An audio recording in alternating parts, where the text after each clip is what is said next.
পিংকে চাপ মনে করেন না। দলের প্রয়োজনে বোলিং করতেও আপত্তি নেই বাংলাদেশ অধিনায়কের। ঘাম ঝরানো সাংঘাতিক কিছু নয়, শেষ দিনের অনুশীলনে টাইগারদের মনোযোগটা বরং খুঁটিনাটিতে। হাথুরু সিংহা, সামারাভিরারা ব্যস্ত সময় কাটালেন সৌম্য মুমিনুলদের নিয়ে ফাইন টিউনিংয়ে। অনুশীলনের ধরনই বলে দেয় আত্মবিশ্বাসী দলের কথা। রূপান্তর প্রক্রিয়ার মধ্য দিয়ে যেতে থাকা লঙ্কানদের হারানোর সুযোগটা কাজে লাগাতে চান অধিনায়ক মুশফিক। লঙ্কান কোচিং স্টাফদের রেসিপিতে তার লঙ্কা বধের পরিকল্পনা। ওদের যে নিয়মিত অধিনায়ক অ্যাঞ্জেলো ম্যাথিউস সেও নেই, বাট তারপরেও আমি মনে করি আমাদের ভুললে চলবে না, যেটা কিন্তু ওদের হোম গ্রাউন্ডে খেলা। ইনশাল্লাহ আশা করছি রেজাল্ট অবশ্যই আমাদের ফরে আসবে এবং সেটার জন্য আমরা অনেক এক্সাইটেড এবং আমরা অবশ্যই চেষ্টা করব। আর আমাদের কোচিং স্টাফও অলমোস্ট শ্রীলঙ্কা, তো আমরাও অনেক কিছুই আগে থেকে একটু কিছু ইনফরমেশন যেটা গ্যাদার করতে পেরেছি। ব্যাটিং, কিপিং, ক্যাপ্টেন্সি তিন ডিপার্টমেন্ট সামলানোর চাপ সংক্রান্ত প্রশ্নের জবাব দিলেন সোজা ব্যাটে। দলের প্রয়োজনে বল হাতে তুলে নিতেও আপত্তি নেই টাইগার স্কিপার। যেটা আমি এর আগেও বলেছি যে আমাকে অবশ্যই চিন্তা করতে হবে যে আমি টিমের কোনটা অবদানে বেশি রাখতে পারি, এবং আমার কাছে এখনো মনে হয় যে আমি অ্যাজ এ কিপার ব্যাটসম্যান হিসেবে আমি টিমের সবচেয়ে বেশি অবদান রাখতে পারি। টেস্ট জেতার জন্য প্রথমে দুটি শর্ত অধিনায়কের।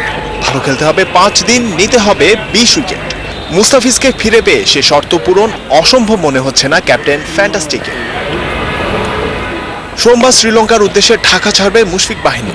2 মার্চ মোরাতুয়াতে খেলবে প্রথম প্রস্তুতি match. Zahir Bhuiyan, independent news, Dhaka.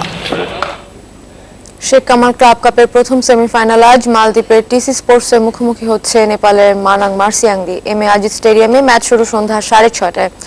2 জয় ও 1 ড্রয়ে এ গ্রুপ সেরা টিসি স্পোর্টস, অন্যদিকে 1 জয় 1 ড্রতে বি গ্রুপের রানার আপ মানাং মার্সিয়াংদি। প্রথমবারের মতো দেশের বাইরে আন্তর্জাতিক টুর্নামেন্ট শিরোপা জিতেই স্মরণীয় করতে চান টিসি কোচ নিজাম উদ্দিন। তবে মানাং মার্সিয়াংদিকে সমীহ করছেন তিনি, অন্যদিকে নিজেদের সেরাটা দিয়েই জিততে চায় নেপালের দলটি।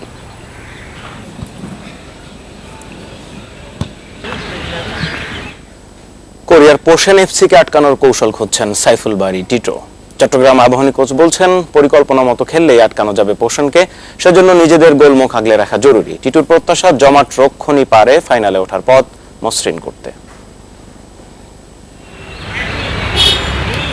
1 জয় ও 2 ড্রয়ে B group champion Chattogram Abahani, তবে মন ভরাতে পারেননি দর্শকদের। নরবরের রক্ষণভাগ বারবার ভুগিয়েছে দলকে। রক্ষণভাগের দুর্বলতা কাটিয়ে আক্রমণাত্মক ফুটবল খেলা পোচেন এফসিকে আটকানোর কৌশল খুঁজছেন চট্টলার কোচ। ম্যান টু ম্যান মার্কিংয়ে না গিয়ে জমাট রক্ষণ আর কাউন্টার অ্যাটাককে অস্ত্র করতে চায় আকাশী হলুদ শিবির। পাশাপাশি প্রস্তুতিতে জোর দেওয়া হচ্ছে দ্রুত বল রিসিভ আর পাসে।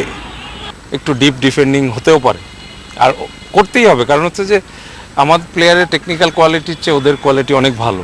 ও বল নিয়ে খুব কমফোর্টেবল তারা। সো আমি যদি উপরে বেশি জায়গা দিই আমার ডিফেন্সের পিছনে ওদের জন্য, দেন তারা কিন্তু আমাদের পেনিট্রেট করতে পারার সম্ভাবনা বেশি থাকে। বাট আমি যদি কম জায়গা দিই ডিফেন্সে, তাহলে ওরা পেনিট্রেট করার সুযোগটা পাবে কম। তবে রক্ষণকে শক্তিশালী করার পাশাপাশি পুরো মাঠের নিয়ন্ত্রণও চায় চ্যাম্পিয়নরা। পরিস্থিতি অনুযায়ী মাঠের সব পজিশনে এগিয়ে থাকার জন্য প্রথম লক্ষ্য থাকবে শুরুতেই গোল হজম না করা। জোনালি খেলার চেষ্টা করবো, যে ম্যান মার্কিং ওদের সাথে আমার প্লেয়াররা এমনিই পারবে না, কারণ আমরা অলওয়েজ টু লেট। আমাদের খেলা দেখছি আমরা অ্যান্টিসিপেট করতে দেরি করি সবসময়। যখন কিছু ঘটে যায় আমরা রিঅ্যাক্টিভ বেশি, প্রোঅ্যাক্টিভ না। সো এই জিনিসগুলি আমাদের বুদ্ধি করে খেলতে হবে। অ্যান্ড আমার মনে হয় যে আসল জায়গাটা হচ্ছে গোলের সামনে।